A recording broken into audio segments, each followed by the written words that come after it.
दोस्तों चैनल को please subscribe करें। गांव के कोने में एक पुराना टूटा फूटा हवेली नुमा मकान था जिसे लोग विचित्र भवन कहते थे। कहते हैं वहां कोई नहीं रहता, फिर भी रात के समय वहां से किसी के चलने की आहटें आती थीं।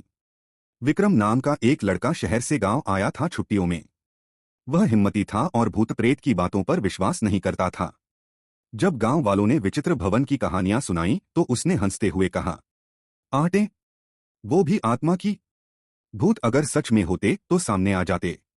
गांव के बुजुर्ग बोले, बेटा मस्ती में मत जाना उस हवेली के पास। जिस रात वहां आहट सुनाई देती है कोई न कोई अनहोनी होती है। उसी रात विक्रम ने जिद में आकर टॉर्च ली और अकेले हवेली की ओर निकल पड़ा। आधी रात का समय था, सन्नाटा गहरा था। जैसे ही वह हवेली के दरवाजे पर पहुंचा, एक ठंडी हवा चली और टॉर्च खुद ब खुद बंद हो गई।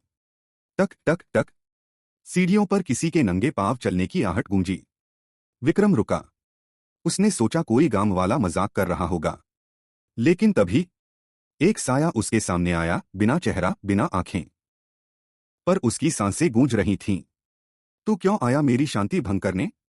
विक्रम कांपते हुए बोला। कौन हो तुम? मैं वो हूं जिसकी आत्मा अब भी इस हवेली में कैद है।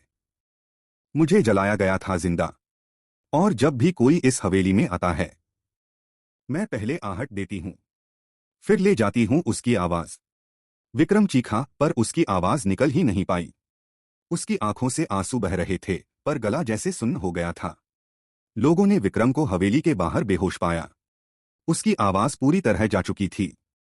वह कुछ बोल नहीं पा रहा था, बस बार बार अपने कान पकड़कर आहट आहट बड़बड़ा रहा था।